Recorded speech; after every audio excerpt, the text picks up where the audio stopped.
Voilà, je vais embrayer sur cet exposé assez général sur le changement climatique, et en particulier ce qu'on sait et ce sur quoi finalement on a encore des incertitudes, ce sur quoi on travaille justement. Voilà, je suis venu en voisin, comme vous le voyez, de Toulouse, et voilà, ça fera au total 4 fois pour moi à Montpellier finalement ce semestre-là, alors que j'y suis allé que 2 fois juste avant, donc c'est peut-être un signe, un rapprochement de région. Voilà, donc la plupart des éléments que je vais vous donner en fait sont tirés du rapport du GIEC. Alors, le rapport du GIEC, comme vous le savez, en fait, se décline en 3 parties principales. Je vais essentiellement vous parler de la première partie, c'est-à-dire les résultats, les bases scientifiques du changement climatique. La deuxième partie, ce sont les incidences ou impacts, risques et vulnérabilité. Et la troisième partie, ce sont les notions d'atténuation, c'est-à-dire comment est-ce qu'on peut essayer peut-être de réduire les problèmes liés au changement climatique en agissant notamment sur les émissions de gaz à effet de serre. Bon, il y a une quatrième partie qui est en fait un rapport de synthèse, une synthèse en seulement une centaine de pages, des quelques 2000-2500 pages, de l'ensemble des 3 rapports que j'ai cités. Alors, bon, il y a des résumés de chacun de ces rapports, tout ça est disponible sur le site du GIEC, donc IPCC en anglais. Donc je vais être assez rapide, j'espère que je ne vais pas adopter de mauvais angle par rapport à une communauté qui n'est pas la mienne, donc excusez-moi s'il y a des soucis, en tout cas n'hésitez pas à poser des questions. Donc tout d'abord, je vais commencer par un constat sur le changement climatique, c'est-à-dire qu'est-ce qu'on observe exactement.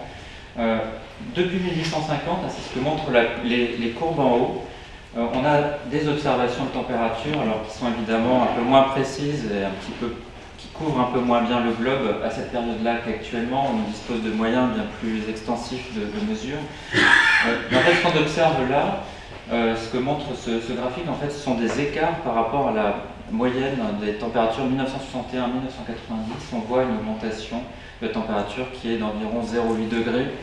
Hein, vous voyez avec une barre d'erreur, hein, parce qu'on estime cette tendance, on estime qu'elle est comprise entre 0,65 et 1,06 degré. Voilà, donc là on a 3 jeux de données, 2 jeux américains et un jeu anglais, donc qui vous montrent qu'on mesure la température de la planète avec une incertitude relativement faible. Hein. Vous voyez les petites différences ici entre jeux de données, bon, ce ne sont que de quelques centièmes en réalité de cette estimation-là. C'est intéressant aussi de regarder les changements de température depuis 1901. 1901 parce que là on a vraiment une couverture qui est suffisante vraiment sur beaucoup de régions de la planète. C'est ce que montre la carte en bas. Ah, voilà, il va falloir que je m'habitue. On voit ici que le réchauffement n'est pas homogène selon les régions de la planète. Bon, déjà en blanc, c'est là où on estime qu'on n'a pas suffisamment de données pour calculer une tendance en certains points qui soient significatives d'un point de vue statistique. Et bon, quand c'est violet, là, c'est-à-dire qu'on a des températures qui ont pu se réchauffer de 2 voire 3 degrés dans certaines régions. Bon, il y a des régions où on a quand même une petite tendance au refroidissement, mais ces régions-là ne portent pas de croix, c'est-à-dire que la croix signifie qu'on a vraiment une confiance à 95% dans le signe de la tendance. Donc ce qu'on observe, c'est un réchauffement qui est plutôt plus important sur les hautes latitudes, ici, de l'hémisphère nord, et aussi certaines régions semi-arides, ici. Également une tendance qui elle, n'est pas forcément très bien expliquée sur une bonne partie de l'Amazonie. Bon, grosso modo, on voit que, notamment en France, ici, donc sur l'Europe, on a une tendance au réchauffement qui est partagée par l'ensemble du globe, un petit peu plus élevée peut-être sur la France qu'ailleurs. Et j'y reviendrai.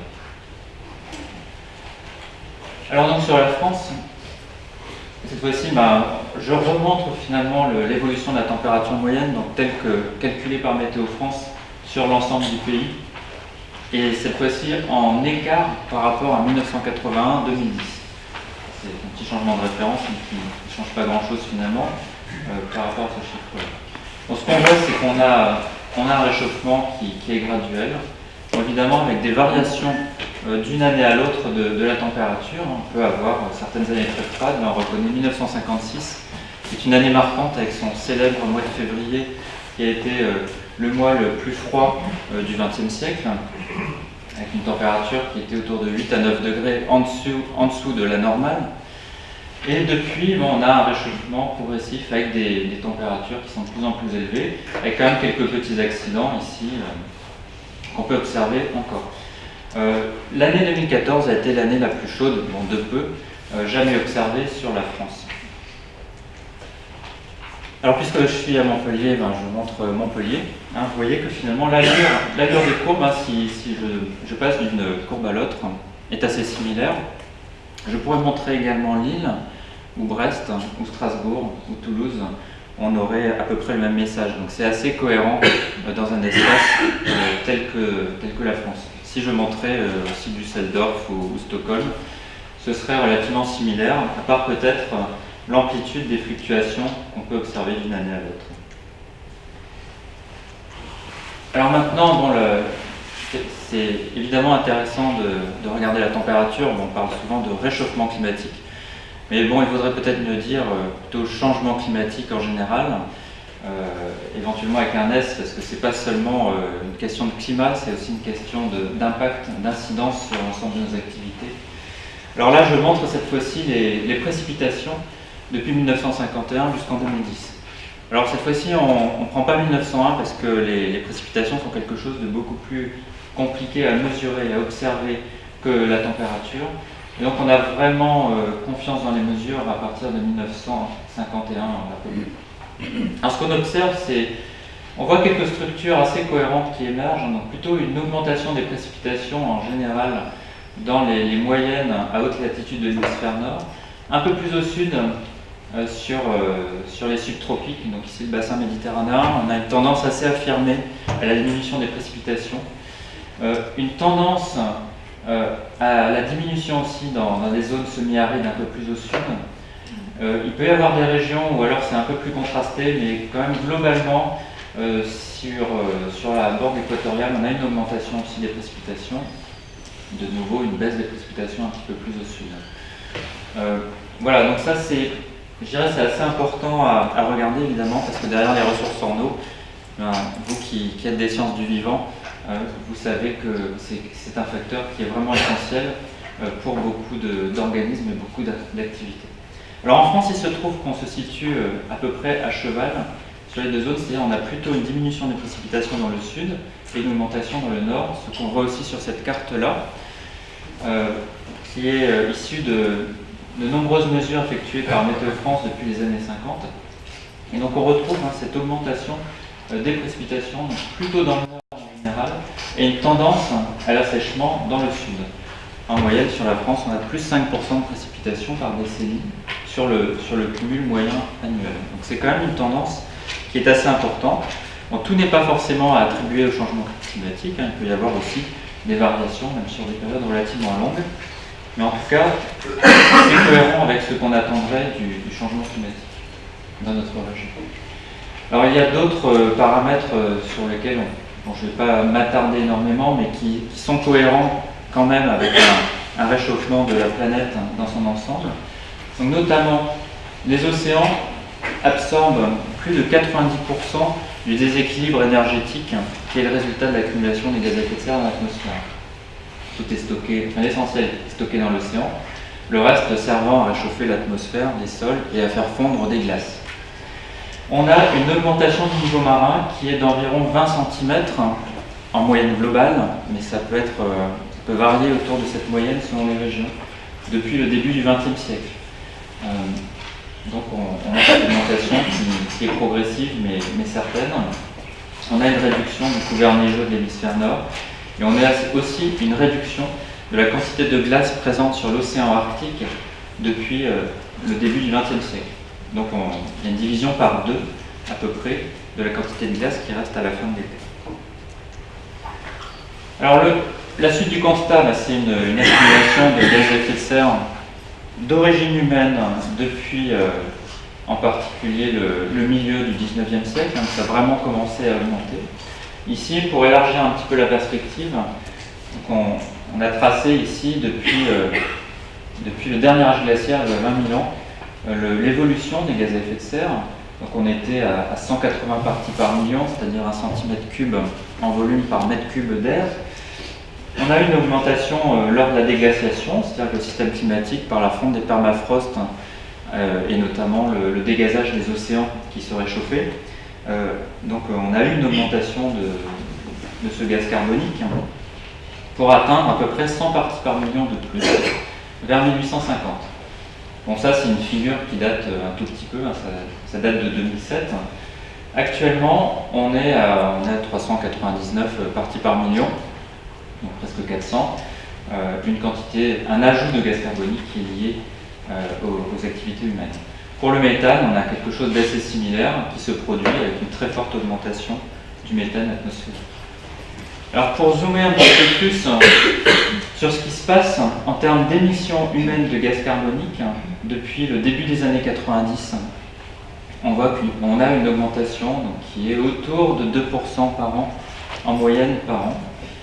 Donc on a une augmentation qui s'est particulièrement accélérée depuis le début du XXIe siècle. Donc ça, c'est très clairement lié à une augmentation des émissions chinoises. On voit très bien l'impact de la crise économique de 2008, sachant que la croissance économique est très fortement liée à l'utilisation d'énergie, que les énergies sont carbonées. Dès qu'on a une panne en termes d'économie, on se retrouve avec une petite diminution ou stagnation des émissions de gaz à effet de serre. Depuis, on a une augmentation toujours relativement prononcée de ces émissions de gaz à effet de serre. Alors maintenant, donc, je commence à confronter un petit peu les observations et les modèles.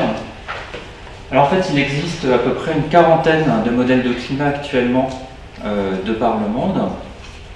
Et en fait, nous participons tous les 5 à 6 ans à peu près à des exercices de simulation climatique coordonnée où on doit répondre très précisément à un cahier des charges qui est proposé. Et tous les modèles, tous les laboratoires qui font ce type d'exercice doivent réaliser les mêmes simulations. Alors, les simulations qu'on nous demande de faire, notamment, ce sont des simulations du climat récent, depuis 1850. Bon, là, on confronte ces simulations avec des observations qui sont disponibles depuis le début du XXe siècle ou au milieu du XIXe siècle pour les températures, sur continent à gauche, continent et océan, ou le contenu thermique de l'océan. Alors, on fait deux types de simulations. On fait des simulations où on augmente les gaz à effet de serre pris en compte dans les modèles et on obtient cette enveloppe en rose. Là, on a fait la moyenne des modèles. Donc, ça, ce sont les observations en fait en noir. Et ça, c'est l'enveloppe des modèles avec leur gamme d'incertitudes. Donc, on voit que les observations sont assez compatibles avec les simulations de modèles. Par contre, quand on n'introduit pas dans les modèles de changement de gaz à effet de serre, on obtient cette enveloppe en bleu. C'est-à-dire, quand on prend en compte juste les facteurs naturels, c'est ce qu'on obtient. Donc on n'est pas capable d'expliquer l'augmentation de la température sur les continents, qui est plutôt de 1,2 degré à l'échelle globale, plutôt que 0,8 que je vous montrais tout à l'heure à l'échelle globale continent plus océan. On ne peut pas expliquer ça sans prendre en compte les gaz à effet de serre. Et pareil pour le contenu thermique des océans.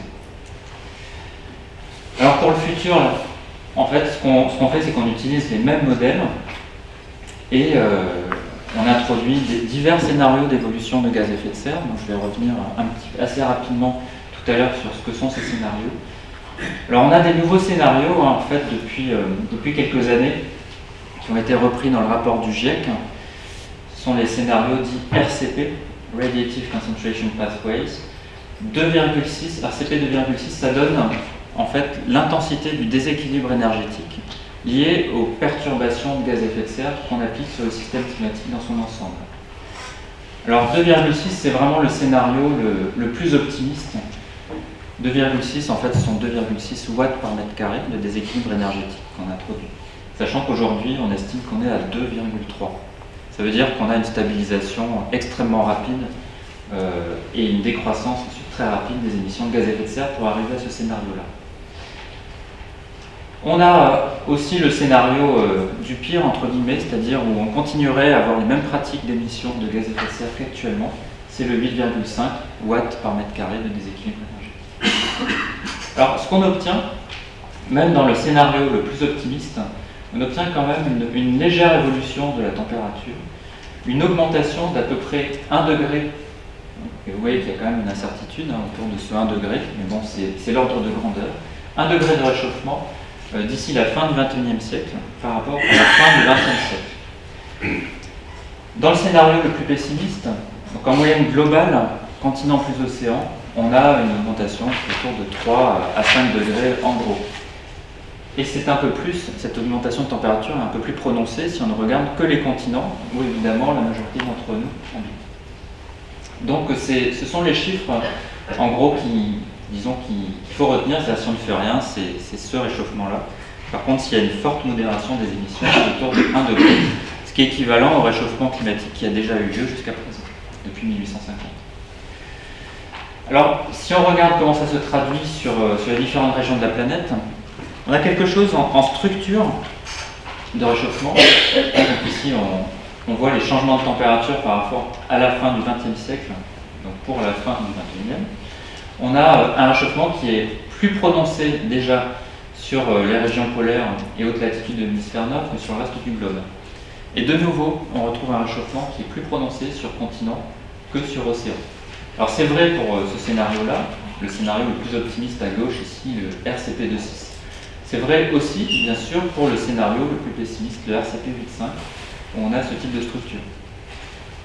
Par rapport aux précipitations, on voit mieux les structures émerger dans le scénario le plus pessimiste. On retrouve ce qu'on observe déjà, c'est-à-dire une augmentation des précipitations sur les moyennes et hautes latitudes de l'hémisphère nord, une diminution, notamment ici sur le bassin méditerranéen, une augmentation ici sur la bande équatoriale au sens large, de nouveau une diminution sur les subtropiques sud et une augmentation encore plus au sud. Donc c'est tout à fait cohérent avec ce qu'on observe déjà. Alors maintenant, pour aller vite sur les projections futures, donc voici un transparent qui résume un certain nombre de choses. Donc à gauche, le scénario le plus optimiste, le 2.6, et à droite, le scénario RCP 8.5. Alors déjà, la couverture de glace devrait se réduire. Elle devrait se réduire assez fortement encore par rapport à ce qu'on connaît aujourd'hui en été, moins 43%, et de manière assez faible en hiver, dans ce scénario optimiste. Dans le scénario pessimiste, on a dans la plus grande partie des modèles une disparition totale des glaces sur l'océan Arctique en été et une diminution d'un tiers en hiver. Donc vous voyez, il y a... Alors, j'ai pas présenté ici les incertitudes. Moi, il faut voir que d'un modèle à l'autre, ces chiffres peuvent varier. L'incertitude, par contre, est représentée ici sur le niveau marin. Donc on a une augmentation du niveau marin qui se poursuit, donc toujours liée à la fonte des glaces sur continent et à la dilatation de l'océan en phase de réchauffement, dilatation thermique. On a cette évolution du niveau marin, même dans le scénario où on réduit fortement les émissions de gaz à effet de serre. On a également dans le scénario futur RCP 8.5 une augmentation, mais un peu plus prononcée. Les glaciers devraient voir leur volume diminuer, et toujours de manière un peu plus forte dans le futur pour le scénario pessimiste que pour le scénario optimiste. Et la banquise sud autour de l'Antarctique sur la mer australe devrait diminuer légèrement dans le scénario 2.6 et assez fortement dans le scénario 8.5. Alors, qu'est-ce que ça veut dire finalement ces scénarios 2,6 de manière très pratique en termes d'émissions? Ça veut dire que on ne peut pas émettre plus de 990 milliards de tonnes de gaz carbonique jusqu'en 2100. Sachant que la courbe que j'ai montrée précédemment nous indique qu'on émet déjà 37 milliards de tonnes par an et que ces émissions sont en train de croître, ça veut dire que si on continue à ce rythme, au rythme actuel, en une vingtaine d'années à peu près, le quota pourrait déjà être épuisé. C'est ça que ça veut dire, ce scénario. Donc c'est quelque chose qui est très restrictif. Vous voyez qu'il y a quand même des incertitudes qui sont assez fortes. On est entre 510 et 1505 milliards de tonnes. Bon, ça donne quand même l'ordre de grandeur. Tout ça a été affiné, en particulier en retravaillant sur les modèles. Pour le futur, par contre, on peut se permettre, entre guillemets, d'émettre beaucoup plus de gaz à effet de serre, c'est-à-dire qu'on peut rester à peu près sur les évolutions actuelles. Alors maintenant, sur la France, donc ça, à gauche, ça montre la température moyenne observée en hiver, donc sur la période récente, 61 à 90, et en été. Ici, c'est ce qu'on montre. Et là, ce sont des écarts par rapport à cette température, donc des augmentations qui sont projetés pour le futur au niveau d'un scénario moyen. Ce sont les anciens scénarios, mais les chiffres restent valables. Pour l'hiver, on a un réchauffement de 1 à 2 degrés, vous le voyez sur la France, un réchauffement à peu près équivalent, un petit peu plus prononcé sur le sud-est pour l'été. Pour la fin du XXIe siècle, on a un réchauffement qui est plutôt compris entre 2 et 3 degrés, voire 3 et 4 degrés sur certaines régions en hiver. C'est plutôt 3 à 4 degrés sur la majeure partie du pays pour ce scénario moyen. Donc derrière, bien sûr, ça a tout un tas de conséquences en termes d'impact. Les précipitations, donc ça, de nouveau, ce sont les observations de la période récente en hiver et en été. On voit qu'on a globalement une tendance à la diminution des précipitations, que ce soit en hiver ou que ce soit en été, avec particulièrement à la fin du XXIe siècle des précipitations en forte diminution sur la plus grande partie du pays. En termes de vagues de chaleur, parce que j'ai beaucoup parlé de grandeur moyenne, on peut tracer ce graphe à la Météo France, qu'on utilise assez fréquemment pour qualifier une vague de chaleur. Donc en abscisse, ce qu'on trace, c'est la durée de la vague de chaleur. Et ici, par exemple, pour 2003, donc on voit que la vague de chaleur du mois d'août, la plus intense, a duré une quinzaine de jours.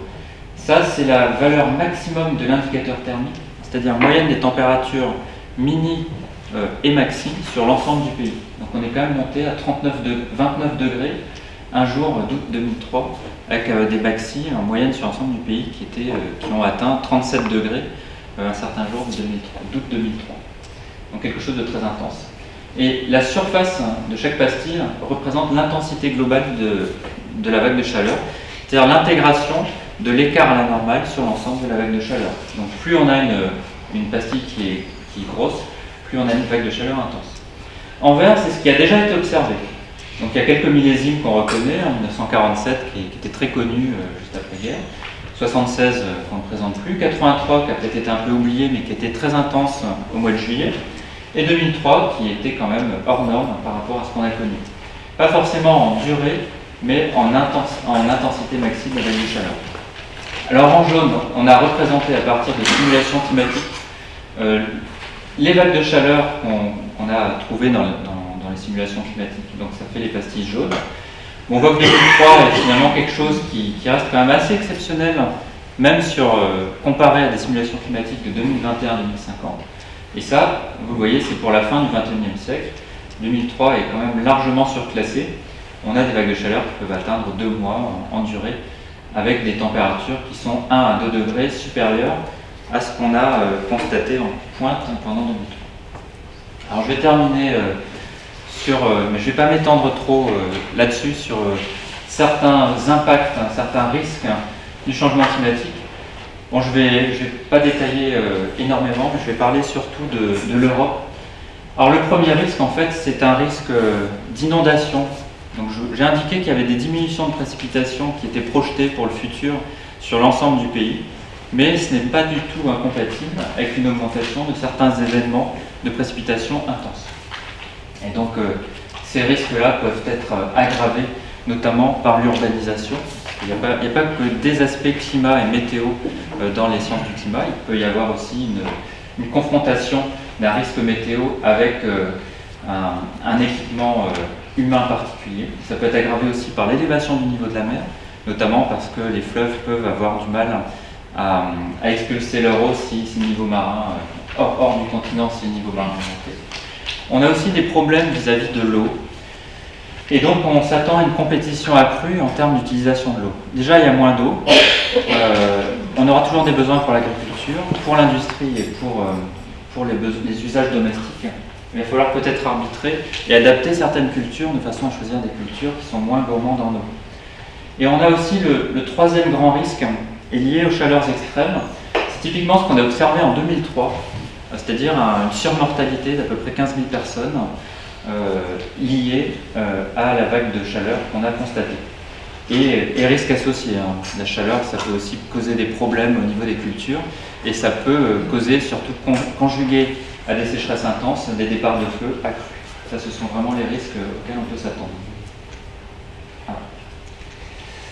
Voilà, donc vu qu'on se situe actuellement au niveau de l'actualité un peu en En amont de la COP21, je vais rappeler très rapidement ces questions de COP. Donc, tout le monde connaît le sommet de la Terre à Rio, donc, qui a fait l'objet d'une déclaration donc, qui visait à stabiliser les émissions et les concentrations de gaz à effet de serre, in fine, à des niveaux qui empêchent toute perturbation dangereuse du système climatique. 97, le protocole de Kyoto, où là, il y a eu cet accord donc, parmi un certain nombre de pays, de manière à ce que les émissions de gaz à effet de serre soient légèrement réduites par rapport au niveau de 1990. Donc ça a fonctionné. En 2009, c'est l'objectif, le fameux objectif de 2 degrés par rapport à l'ère pré-industrielle. Et ce qu'on espère pour... Ah, ça ne fonctionne plus. Oups. Pour la COP21, c'est un accord englobant, donc un accord contraignant pour se donner les moyens d'arriver à contenir le réchauffement à 2 degrés. Donc en particulier, il y aura aussi la négociation d'un fonds vert pour le climat, de façon à ce que les pays qui n'ont pas trop les moyens de le faire puissent s'adapter au réchauffement climatique. Et il y aura aussi, pour que ça fonctionne vraiment, il faudra se donner une structure qui puisse contrôler les émissions de gaz à effet de serre et prendre éventuellement des mesures contraignantes. Alors le dernier transparent résume un petit peu, si je devais en montrer qu'un, je pourrais montrer celui-là finalement. Qu'est-ce qu'on essaye d'éviter? On essaye d'éviter des risques. Donc en particulier, il y a ces 5 classes de risques qui ont été identifiées par le GIEC. C'est-à-dire qu'on peut avoir des risques sur des systèmes, notamment des écosystèmes uniques, donc, qui peuvent être menacés, donc par exemple des coraux dans certaines régions, qui peuvent être abîmés de manière irréversible. On peut avoir des risques météo aussi. Les distributions d'impact, alors ça veut dire que le réchauffement climatique est un processus qui est assez inégalitaire. Notamment en gros, les régions qui reçoivent aujourd'hui peu de précipitations et qui peuvent être quelquefois peuplées, très peuplées, risquent d'en recevoir moins dans le futur, et celles qui ont beaucoup de précipitations risquent d'en recevoir plus, et d'être soumises éventuellement à des événements extrêmes relativement sévères. En fait, ce sont les plus pauvres de la planète qui risquent d'être le plus affectés par le changement climatique et qui ont le moins les moyens d'y faire face. Impacts globaux agrégés, ce sont des choses qui concernent l'ensemble de la planète, c'est-à-dire une perte de diversité, de la richesse en biodiversité globale de la planète. Et des événements singuliers de grande échelle, c'est par exemple un événement qui pourrait affecter toute la planète, comme par exemple une déstabilisation partielle de la calotte antarctique, qui pourrait faire monter assez brutalement le niveau marin, ce qui affecterait de nombreuses régions. Donc on estime que les risques, évidemment, sont croissants avec le niveau d'augmentation de température. On s'est donné l'objectif de 2 degrés ici, et ça, on voit que ça correspond finalement à un certain nombre à des émissions cumulées de gaz carbonique depuis 1870. Donc à 2 degrés, il faut émettre, au total, on a le droit d'émettre environ 3000 milliards de tonnes. On a déjà émis à peu près 2000 milliards de tonnes. Si on veut 2 degrés, en gros, c'est ce que je disais tout à l'heure, il faut à peu près 1000 milliards de tonnes d'émissions en plus, mais pas plus que ça. Et à quoi ça correspond en termes de politique d'émission? Là, il suffit de descendre sur ce graphique. On voit que si on veut se maintenir à cet objectif de 2 degrés, il faut réduire les émissions de 40 à 70% d'ici 2050. Et il faut qu'elles soient nulles, voire légèrement négatives à la fin du XXIe siècle. Et c'est là qu'il y a beaucoup de travail à faire pour arriver à ce résultat. C'est un des enjeux évidemment de la COP21. Voilà, je vous remercie.